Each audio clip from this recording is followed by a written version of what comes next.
I once said if Huda had come out with an all yellow palette, I would still buy it because I was such a fan of the formula.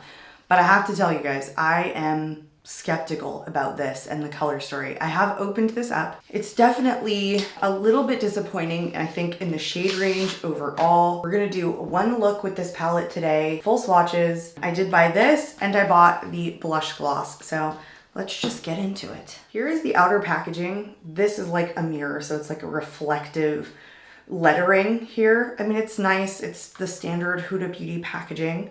Let me show you guys the color story. And what I mean by the tonal range in here is a little bit lacking, and there's some repeats for sure. So the palette retails for $69, which is her standard pricing for these size palettes. It's a limited edition 18 well eyeshadow palette packed with ultra pigment shades and innovative textures. Everything that you'll need to create an everyday look, a grunge vibe, or sultry siren eyes. The smoky cool tone palette is full of wearable and versatile shades from matte nudes to multi-chromatic foils, a black eye gloss, so I guess it's a cream shadow essentially, and decadent sparkly blacks and silvers, universally alluring. These shades help you rebel and redefine your look every day so you can unapologetically glam, modern, or grunge. So there's 6 shimmers, which include some of the more foily metallics. There's 11 mattes in here, and then there's that one that she's calling an eye gloss, which I essentially think of as either a cream shadow or a liner down here in the corner. A lot of her palettes these days are like coming with 1 or 2 of these kind of cream shadows or liner shades in there. But if you guys can see on the lighter side how many like duplicated shades, you're just not going to get a huge tonal range once it translates to the eyes. That's my experience with these lighter shades like this, especially on fair skin. They just don't show up with a ton of variety to them. And a lot of these won't even show up on me anyway. You could have easily just picked one of these colors. Done. Like that would have been enough. These two look super similar as well. I bet they will translate that way onto the eyes. I don't take back the fact that I said that if Huda came out with an all yellow palette, I would still buy it just because I'm such a fan of the formula. But this palette looks a little bit disappointing. I'm not gonna lie, it looks a little bit disappointing. So I'm not getting this review up as early as a lot of other content creators, but that's fine with me. Let's start swatching this. If you guys haven't ever seen any one of my like videos where I'm swatching palettes, I always start to the left, work my way over and down the palette. So let's get to doing it. They're very creamy, like matte shades, which I never find issue with Huda's matte shades. This one is in Liberty. I'm gonna try and like get these super close together. That has really good pigment, way more than it looks like in the pan so far. That's a good sign. This one is in Heroine. This is just a peachy, very, very light peachy shade. Oh, these are pretty powdery. That one also shows up a little bit more than I was expecting, and that looks like in the pan. This one is Avant Garde. It's a smooth shimmer formula.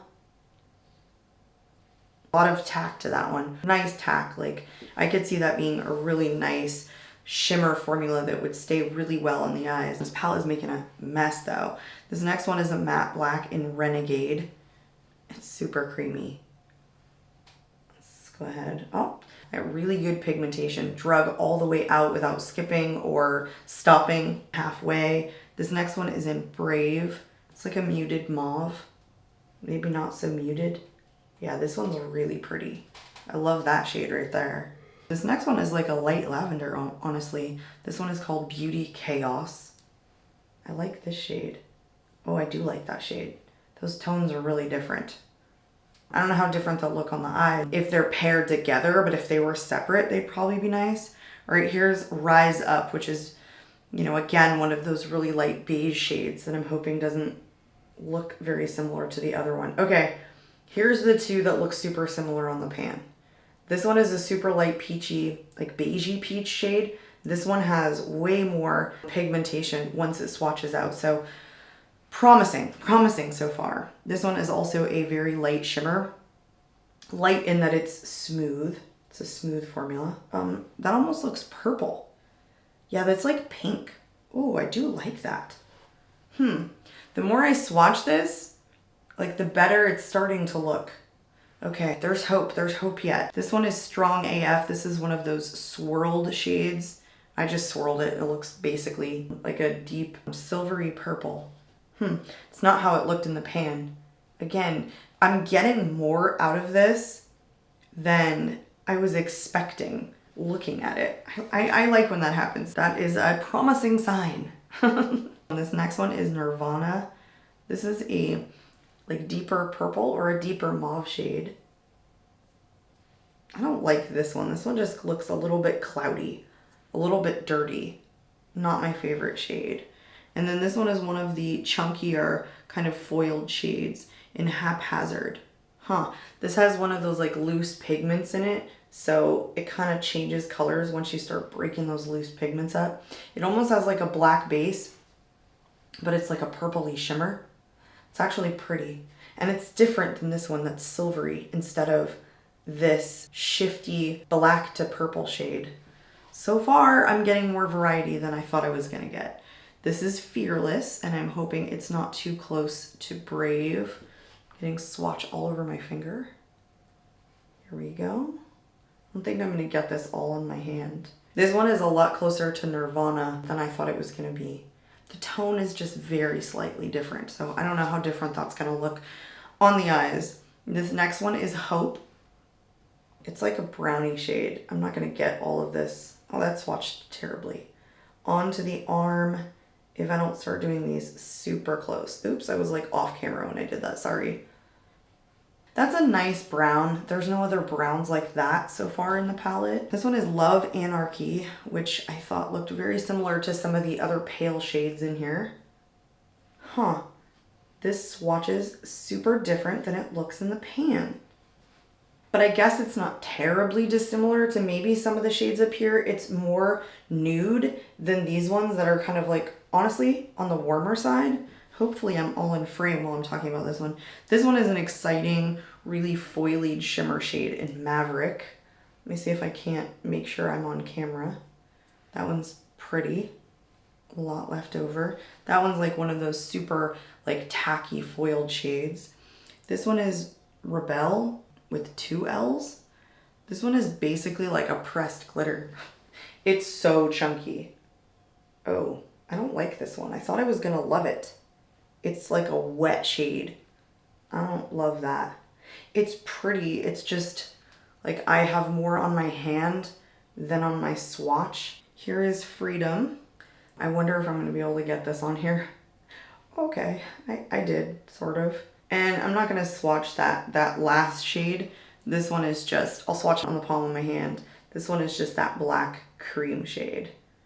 So, it's nice quality. This is something you could easily like smoke out into the lower lash line if you wanted, or use as a base. I think the bottom line here is I was definitely more impressed once this swatched out than I was looking at it. And a lot of the tones are much richer swatching them on my fair skin than they are in the pan. They look really light, but they have a ton more pigmentation than I anticipated them having. So I'm definitely excited. The thing is though, when I'm looking in the pan, I forget how these swatch out. I feel like the look that I could come up with might be a little bit different because I expect it to look so different. But I'm looking at this and I can get such a mauvey purpley eye look out of this. Like it doesn't have to be super dark, cool tone grays at all. Look how many like purple shades there are. Like purpley tones, mauvey tones. Now that I've like swatched a ton of them, you can kind of see that. Like a lot more than I thought when I originally started swatching. Okay, eyes aren't primed. Let's get into creating an eye look. I already know I'm gonna go more mauvey because that's just my speed. I'm gonna start with this. What is the shade? Freedom. And then I wanna take Fearless in the crease. I think Nirvana is gonna end up going in the outer corner. Don't know what shimmer just yet, so we're gonna start with those shades. I'm gonna take a pretty fluffy brush. It's just a BH Cosmetics 8 brush. I feel like I always use this brush for like non-detailed blending. And I'm gonna go all over and try not to like stab myself in the eye like I just did. I've never had an issue with Huda's matte formula, so see how much more pigmented this ends up being than it looks like this white, like super pale color in the pan. You know, she's a grower, not a shower. I'm going in with a more like detailed, it's a tighter brush. It's the Spectrum B06. I feel like I used all of these same brushes in my last video trying on eyeshadow. And I'm going more into the crease. Okay, now these colors are just blending in together. I mean, that's kind of the risk I feel like I'm running using shades that are pretty similar looking and that you're not going to get a huge amount of like variety here if you end up using these shades together. They'd have to kind of be used in conjunction with others to have a lot of distinction between the colors. I'm going to take a tighter brush and I'm going to take Nirvana into the crease. Ooh, Nirvana is really pigmented.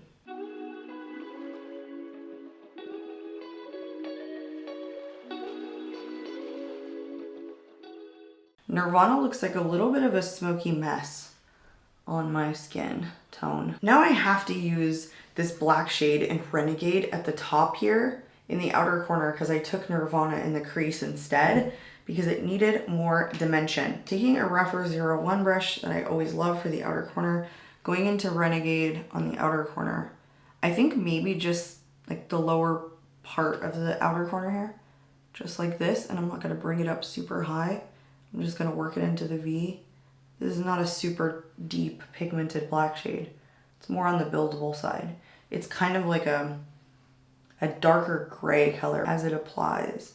I think you can build it up, it's just not super intense. Okay, here are the captions that I've seen so far. People are saying, pretty grunge or pretty boring? And then I think I saw a thumbnail that said, what's grunge about this? I mean, so far I've been playing with some pretty deep cool tone shades, so I think it is pretty darn grungy. But again, you have some of these warmer tones that you can really reach into if you wanted. I'm getting ahead of my review, but if you wanted to do something that was more warm toned, I think this palette has that capability, but I think it is mostly grungy. I honestly think I'm gonna stay away from lower lash line work today. Let's go into Strong AF. I always like the way these swirled shades end up looking on the eye. And then let's go into Maverick, like in the inner part of the lid. I don't want to use a glitter glue, and I feel like that one shade is gonna require a glitter glue because it's so chunky and falling apart. So far, the quality on everything is really delightful, but I think that's where Huda does a really good job, is that all of her stuff performs well, even if the color story isn't great. Although I have to say in the Empower palette, there were some inconsistencies with some of the formulas on some of the shimmers. I'm finding a lot less of that with this one, except maybe that one, whatever, Rebel shade. I mean, that's not how you spell rebel, but like Rebel. I'm going back into the outer corner. I mean, it's grungy. I mean, what's not grungy about it? It's pretty darn grungy if you ask me. I mean, honestly, not a ton of fallout. It's pretty good. It's pretty grungy. I took a ton of palettes from this side, which is the cooler tone side. And if you look, it's more warm toned on this side. So I think distinctly, like if you wanted to create a look out of this side, it would look more grungy and more cool toned and more warm toned on this side. Actually, I'm a little bit more surprised at the performance and kind of digging into this than I was initially. I don't think this is a bad layout at all. I do want to throw on some lashes. I told you guys I am not going to do any lower lash line work, but I do want to test this grunge shade as an eyeliner on the upper lid, and then I want to play with the Pretty Grunge palette, and then we'll come back and do those two things. And then we'll talk about the palette, my final thoughts. Lashes were not agreeing with me today. That took way longer than I was hoping for. All right, let's go into this grunge shade down here. And I'm just gonna take a Morphe liner brush. This came from a set, so it doesn't have a number. And I wanna go into inner corner a bit. And I think all across the lash line here. I have to say, Huda does a really good job with these cream shadows. I don't think a lot of people like them or use them, but I always find that they're really good quality. They're super easy to work with. Well, that was absolutely perfection. That shade is super easy to work with. Just going into the other eye as well. It performs well, but it's obviously not a waterproof shade, so it does transfer just a little bit. I'm gonna go finish my base, or most of my base, so we can come back and play with this blush gloss. Blush gloss. A little skeptical about this maybe, but we're gonna test it out. Let's go into the blush gloss. This is supposed to be a limited edition highlighting gloss with a sheer multi-use formula that effortlessly gives a luminous sheen to the lips and cheeks. Formulated with a pH bloom, this limited edition gel gloss is clear when applied, but adapts to the subtle pink blush with a silky reflective glow. So it's supposed to be non-sticky. Oh, you can use it for the lips. Okay, well, let me take off this lip oil that I just put on, and we can try it for the lips as well. So right now, it looks like maybe a champagne color. Like, I'm not sure. You guys saw it. So let's dig in. Okay. So it kind of looks like an overspray. Like once I am rubbing this top, it kind of looks clear underneath, and it's already pink on my hand, on my finger. Then I swatch it out. It's taking a little bit of time to turn pink. This is an interesting choice because the palette is so grungy, and this is always going to turn like a pink color, I feel like, on people because it's pH. I mean, do we want like a super pink color with a pretty grungy palette? Kind of an interesting choice. I'm not going to say this doesn't like look good. This has a ton of pigment. I barely tapped this brush in. It gets warmed up really quickly. It's actually not bad. Only other pH adjusting blush that I have in my collection is the one from Euphoria, and it's more of like an oil, not as easy to apply as something like this in a compact. I kind of actually like this. And she's right, it's not sticky. It's not dried down, but it's not sticky, which is fine by me. If you want to give it like a glossy little finish, but leave it so it's not sticky, that's how I prefer it. Let's do this on the lips. I did want to mention this collection also comes with like lip products, glosses, liners. Some of those I feel like are recycled shades. Like she's already had those. I don't love it on the lips as part of this look. And this is getting way more pink and intense as it continues to sit here. So I feel like less is more with this. It's nice. It's not that there aren't other things on the market like this, but this does retail for $39. So it's a little bit of a high price point. It's comfortable on the lips. I don't like this shade. I'm not gonna leave it on here, but it works. It's a little bit of a staining formula. I'm using the Unearthly Cosmetics lip oil that just came out with the Devour collection. It's a little bit purpley, so I thought it would look good with the look. Now my lips are just stained pink. All right, let's talk final thoughts on the palette. I actually like the palette. I actually like the color story of the palette. Can't hold it. Like I mentioned before, cooler toned on this side, warmer toned on that side. I actually think that the colors, even though they look like they're in the same family and they're gonna pull very similar on the eyes, I think when they swatch out, they're good. Again, what I mentioned is I didn't get a lot of variation when I was doing the more mauve shades because as they're laying on top of each other, they look very similar. But if you were to pair some of them like with other ones, I feel like they would be good if you transition between something pretty light, a color that's pretty dark, as opposed to like mixing these two shades together or these two shades together, kind of like I did. But I agree that it is grungy. I don't think it's not grungy, and I actually think it was better in application than it was in looking at it. It's a lot more disappointing to look at than it is to play with. And the quality was there. I don't take back the fact that I do love Huda Beauty's formula. I honestly hope this video helped you because I've seen some, I feel like just overall pretty negative comments about the palette. And I never know what I'm getting into with the color stories lately with Huda and Natasha. For me personally, I have to be able to wear it on an everyday basis. So I always say this in my videos, which is I need to be able to take it into the office, and does it do that for me? I think this palette does, but Huda still makes it so that she does throw some neutrals in here. Overall, it's more impressive in person than it is looking at it online. That's what I have to say about that. This thing is actually kind of cool. I thought this was going to be a little bit more gimmicky. Maybe I just bought because I wanted to test something other than the palette for this review, but I like it. Unexpectedly, I like this more than I thought I would as well. And it was super easy to apply. So I feel like quality for what the kind of product it is was also very good. I'm more impressed with this collection, or those two things from the collection, than I thought it was going to be. I'd love to know your guys' thoughts in the comments below. Hope you enjoyed today's video, you guys. I'm out of here, and I hope to catch you all in my next one. Bye, guys.